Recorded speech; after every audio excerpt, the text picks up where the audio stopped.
Bonsoir les élèves première bac sciences mathématiques.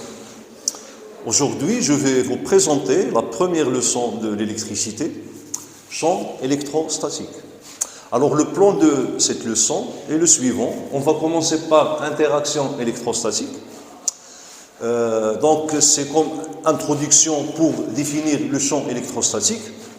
Et puis on va parler de quelques caractéristiques du champ électrostatique. Et on termine avec la notion des lignes du champ. Alors on va commencer par interaction électrostatique. Mais tout d'abord, je vais vous présenter le phénomène d'électrisation. Alors, qu'est-ce que ça veut dire électrisation? Électrisation, ça veut dire que c'est un phénomène au cours de laquelle des charges électriques apparaissent sur un corps. Et il y a plusieurs modes d'électrisation. La plus célèbre est l'électrisation par frottement. Si on prend par exemple une règle de plastique, qu'on frotte avec une peau de chat par exemple, on constate qu'il y a apparition des charges électriques négatives sur le plastique. Ça veut dire quoi? Ça veut dire que lors du frottement, le plastique a arraché les électrons de la peau du chat. Bon, il y a électrisation par contact. Si on prend par exemple un morceau de plastique qui porte déjà des charges électriques négatives et on le met en contact avec un autre corps, avec notre peau par exemple, dans ce cas, les charges électriques portées par la règle vont se déplacer vers la peau. Donc on parle de l'électrisation par contact. Il y a aussi l'électrisation par influence. Bon, ça veut dire, supposons qu'on a une règle de plastique chargée négativement. Dès qu'on approche cette règle à, par exemple, une feuille d'aluminium, ça veut dire une feuille qui a une épaisseur très petite. Voilà, notre feuille.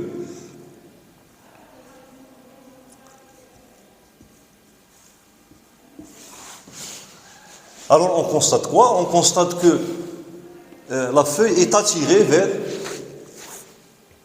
le plastique. Donc on en déduit qu'il y a apparition des charges électriques sur la feuille d'aluminium. Alors cette électrisation ne s'effectue pas par arrachement ou bien fixation des électrons parce qu'il n'y a pas de contact entre le plastique et la feuille d'aluminium. Dans ce cas, l'électrisation se fait par une nouvelle répartition des charges électriques au niveau de la feuille d'aluminium. Une face va se charger positivement, tandis que l'autre face va se charger négativement. Ça veut dire que les électrons de la face qui est en face de la règle, ont migré vers l'autre face. Donc, ils ont laissé la face qui se trouve devant la feuille des charges positives, tandis que l'autre face se charge d'électricité négative.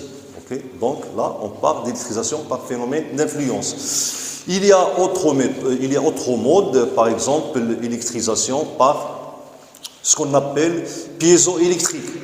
Il y a des matériaux tels que le quartz. Alors le quartz, si on fait subir une pression des deux côtés à ce morceau de quartz, alors là, il va apparaître sur les deux faces des charges opposées. Par exemple, ici, il y a apparition des charges positives ici. L'autre face qui se trouve en bas vont apparaître des charges négatives. Alors là, on parle de l'électrisation par phénomène piézoélectrique. Piézo, ça veut dire pression. Alors là, je ne vais pas rester longtemps dans l'électrisation. Nous, ce qui nous intéresse, c'est de dire que l'électrisation produit des charges électriques dans la matière. Alors, donc phénomène d'électrisation. Alors, l'électrisation, en résumé, l'électrisation se fait par soit arrachement ou fixation des électrons, ok, ou bien par une nouvelle répartition des charges électriques dans la matière. Nouvelle répartition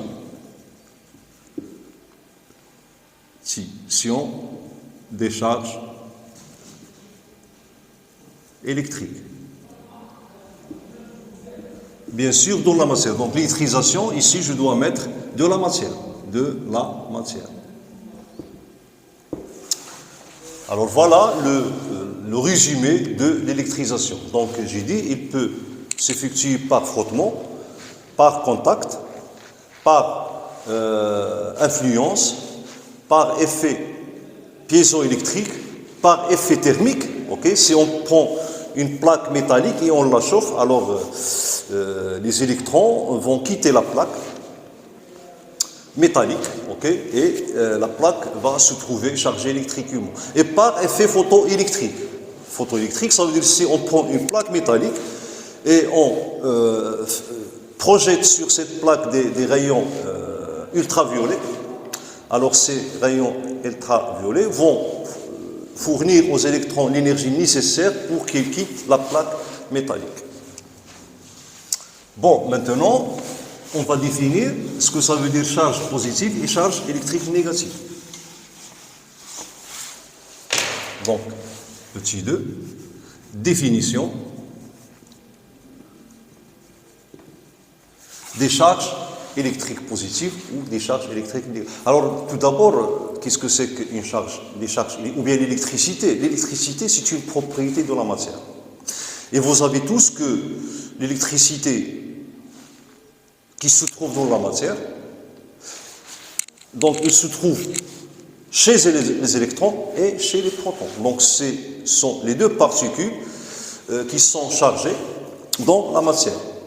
Et cette électricité, c'est une propriété de la matière. Donc, il y a l'électricité, il y a la matière qui est chargée avec une électricité positive, négative ou neutre. Alors, quelle est la définition de charge électrique? Charge positive, charge électrique positive. Donc, c'est l'électricité qui apparaît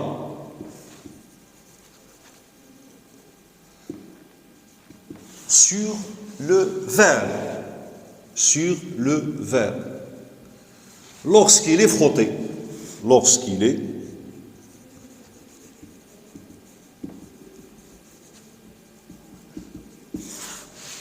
et exactement par la laine,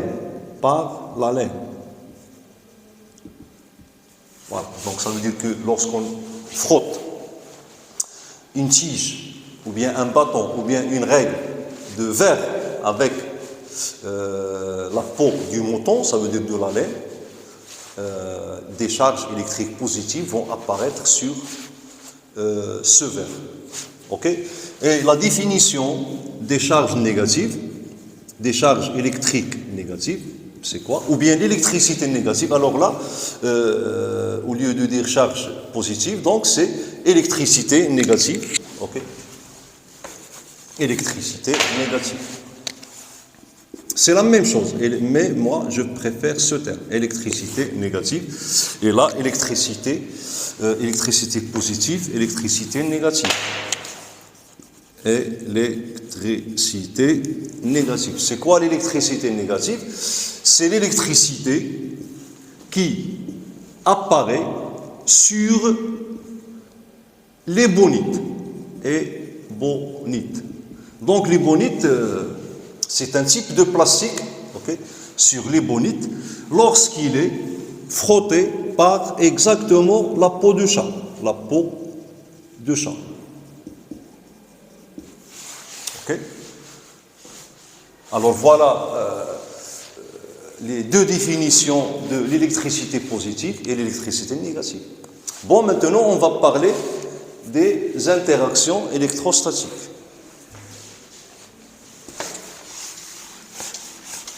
Alors, petit 3.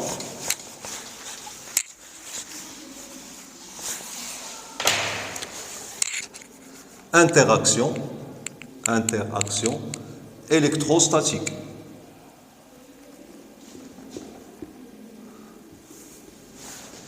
Alors, je vais prendre deux exemples. Premier exemple, supposons qu'on a une tige de plastique préalablement frottée de ce côté-là. Donc ici, on a des charges négatives. Okay? Et lorsqu'on approche à cette tige une autre tige de verre tenue par nos mains, par exemple, donc on ne doit pas tenir avec nos mains, avec nos doigts, la partie chargée, parce que les charges vont déplacer dans notre corps. Alors voilà, donc tige en verre, elle est chargée positivement. Alors ce qu'on constate, qu'il y a une interaction entre ces deux tiges. Et cette interaction est attractive. Okay? Donc cette tige exerce une force attractive sur celle-là, et en même temps, celle-là exerce une force attractive sur celle-là. Donc là, on a attraction. Ok? Par contre, si on approche à cette tige, voilà, une autre tige, voilà, ici, je suppose qu'on a ici toujours la tige en plastique, une autre tige en plastique, donc il sera chargé négativement, alors on constate qu'il y a répulsion.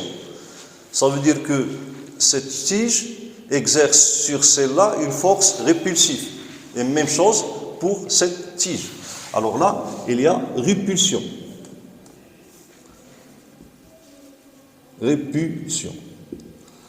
Donc ces deux expériences, on met en évidence les interactions électrostatiques entre les charges, ou bien des corps qui portent des charges de même signe, tels que ici. Alors là, on a répulsion. Même chose si on prend ici une tige de plastique, de verre chargée positivement, à laquelle on approche une autre tige de verre chargée positivement, on constate qu'il y a répulsion. Okay? Et si les deux charges, ou bien les deux corps sont chargés d'une électricité opposée, dans ce cas, on a attraction. Donc la conclusion est de dire que deux charges de même signe se repoussent.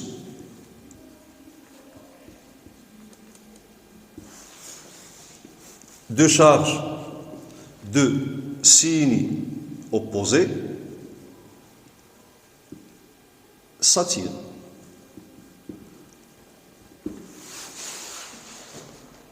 Alors plus tard, je vais m'arrêter sur statique. Ok, électrostatique. Ça veut dire électrostatique, je vais la dire maintenant, c'est l'électricité immobile. Ok, donc là, on va étudier le champ électrique lorsque les charges électriques sont immobiles. Bon, alors voilà donc les interactions électrostatiques. Alors on va définir maintenant ce qu'on appelle par force électrostatique.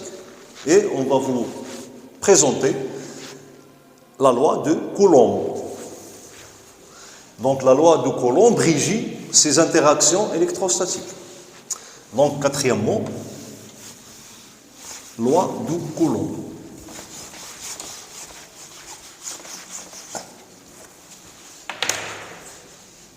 Donc quatrièmement, loi de Coulomb. Bon, alors on va supposer que les charges sont ponctuelles. On a deux charges électriques, voilà, qui ont des signes opposés.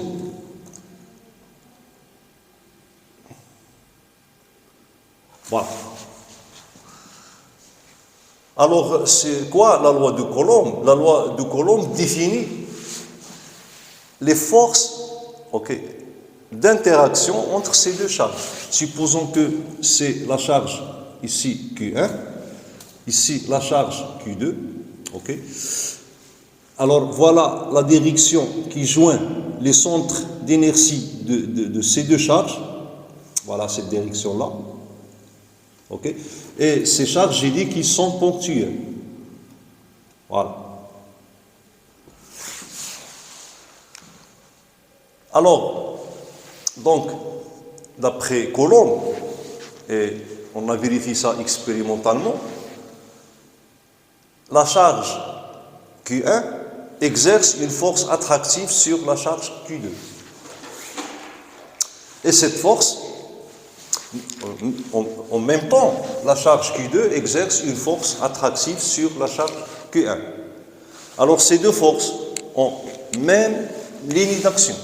C'est cette direction-là, même ligne d'action. Voilà. Deux sens opposés et même intensité. Et puisque ces deux charges sont opposées, ou bien ont des signes opposés, parce qu'ils peuvent être en quantité différente. Donc, cette charge, la force qu'elle exerce sur l'autre charge, son point d'application est le centre d'inertie de cette charge. Et on a, nous, pris cette charge ponctuelle. Sa direction, la voilà. Et ce sens, elle est vers Q1. Et on va l'appeler F1. Tandis que la charge Q2 exerce la même force, mais de sens inverse. Ça veut dire même intensité. Donc, si je représente avec une échelle, je dois prendre la même longueur de cette flèche qui représente F1. Voilà. Donc, ici, c'est la force exercée par la charge Q2 que je vais noter par F2. Toutefois, les charges sont de même signe. Par exemple, ici, on a Q inférieur à 0 et Q inférieur à 0. Alors, dans ce cas, le sens des deux forces, ça veut dire que cette force, la charge Q, alors là, je vais mettre Q', ça veut dire Q exerce une force répulsive sur la charge Q'. Alors voilà sa direction qui est la direction qui joint les deux charges, et le sens, elle est vers ce côté-là. Alors là, on a ici F, et là, on a F'. Ok? Bon, la loi de Coulomb nous donne aussi l'intensité des deux forces. Donc, la force. Alors, si je veux écrire l'expression vectorielle de F2 et F1, je dois choisir un vecteur unitaire qui appartient à cette droite qui passe par la direction qui joint les deux centres des deux charges. Bon, supposons que ce vecteur, le voilà, par exemple, voilà le vecteur que je vais noter par U. Donc la force F2 ou bien F1 sera égale à, alors ici, F1 à même direction que U. Ok? Donc ici, j'aurai un signe positif. Donc F1 égale à la valeur absolue de Q1, ou bien si, voilà, donc je dois écrire la valeur absolue de Q1 fois la valeur absolue de Q2, ok, divisé par la distance au carré. Ça veut dire ici, supposons que cette distance, je vais la noter par D, alors divisé par D au carré. Et bien sûr, là, on a une constante. Cette constante, elle caractérise les propriétés électriques du milieu. Est-ce que ces deux charges se trouvent dans le vide, ou bien se trouvent dans l'air, ou bien se trouvent dans un autre liquide, dans de l'huile par exemple. C'est pour cela que je dois multiplier C par une constante. Et cette constante a pour expression 1 sur 4 pi y0. Y0, si on est dans le vide. Okay? Donc 0 correspond à ce que l'expérience est réalisée dans le vide. Ou bien donc, dans l'air. Ça veut dire que les propriétés électriques de l'air sont à peu près les mêmes que dans le vide. Alors là, on a la force F1. Donc, fois le vecteur U. Alors, pour l'expression de F2 égale à 1 sur 4 pi y0, Q1 fois la valeur absolue de Q2 divisé par la distance D2. Et puisque F2 a un sens opposé avec le vecteur unitaire U, alors là, je dois mettre 1, moins 1, fois le vecteur unitaire U. Alors U, vecteur unitaire. Ça veut dire que son module égale à 1. Alors là, les deux forces ont même intensité. Ça veut dire que F1 égale à F2 égale à 1 sur 4 pi y0 Q1 fois Q2 divisé par D au carré. Donc j'ai dit que Y, dans ce cas Y0, c'est la constante qui caractérise ou bien qui dépend ou bien qui exprime les propriétés électriques du milieu. C'est pourquoi qu'on appelle epsilon0 et la permittivité. Permittivité du vide. Ok, si on a un autre milieu, donc je dois mettre ici epsilon sans 0. Voilà.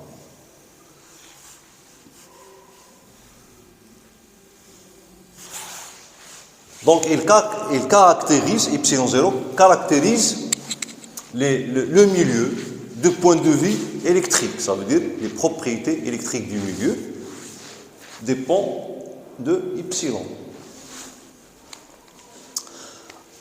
Bon, maintenant, étant défini la loi de Coulomb, donc voilà, loi de Coulomb. Loi de Coulomb. Maintenant, on peut parler du champ électrostatique. Deuxième paragraphe.